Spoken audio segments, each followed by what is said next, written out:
এবারে বিপিএলে একে একে ভাঙছে বিপিএলের সব রেকর্ড। তারই ধারাবাহিকতায় আরও এক নতুন রেকর্ড যুক্ত হলো বিপিএলে।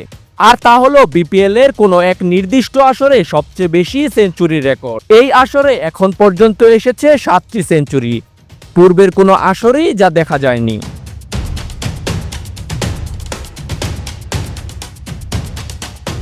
বিপিএলের 2019 আসরে দেখা গিয়েছিল 6টি সেঞ্চুরি। বাংলাদেশের ঘরোয়া ক্রিকেটের সর্বোচ্চ সেঞ্চুরির রেকর্ড ছিল এটি। 2012, 2022 এবং 2023 সালে ছিল 4টি সেঞ্চুরি। আর 2025 সালের আসরে 26তম ম্যাচে এসে ভাঙল বিপিএলের পূর্বের সকল রেকর্ড। চলতি বিপিএলে 7ম সেঞ্চুরিটা এলো রাজশাহীর অধিনায়কের ব্যাট থেকে। বিপিএলের কোনো এক নির্দিষ্ট আসরে সবচেয়ে বেশি সেঞ্চুরির রেকর্ডটাও হয়ে গেল সেই সুবাদে। এবারে বিপিএলের প্রথম সেঞ্চুরিটা চিটাগং কিংসের পাকিস্তানি ব্যাটার ওসমান খানের। ঢাকা পর্বের শেষ ম্যাচে দুর্বার রাজশাহীর বিপক্ষে করেছিলেন সেঞ্চুরি, থেমেছিলেন 123 রানের অনবদ্য ইনিংসে।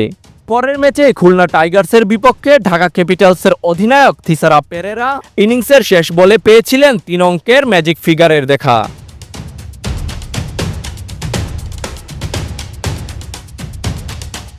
সিলেট পর্বের প্রথম ম্যাচে স্বাগতিক সিলেট স্ট্রাইকার্সের বিপক্ষে 17 রান হাঁকান রংপুর রাইডার্সের অ্যালেক্স হেলস। তার সেই সেঞ্চুরি সুবাদে প্রথমবার বিপিএলে দেখা মেলে টানা 3 ইনিংসে সেঞ্চুরির, যা এর আগে কখনোই দেখা যায়নি।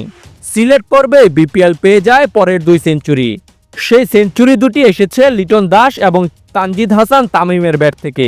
সিলেট আন্তর্জাতিক স্টেডিয়ামে সেই দুটি সেঞ্চুরি জন্ম দিয়েছিল বহু রেকর্ডের। আর ষষ্ঠ সেঞ্চুরির দেখা গেল জহুর আহমেদ চৌধুরী স্টেডিয়ামে। চিটাগং কিংসের বিদেশি ব্যাটার গ্রাহাম ক্লার্ক 48 বলে 7-4 আর 6 ছক্কায় সাজালেন 101 রানের দুরন্ত সেই ইনিংস। আর 7ম সেঞ্চুরিটা এসেছে এনামুল হক বিজয়ের ব্যাট থেকে। বিপিএলের এই আসরে এখনো বেশ কিছু ম্যাচ বাকি আছে, তাই সেঞ্চুরির এই রেকর্ড সংখ্যা বাড়তে পারে আরও বেশি।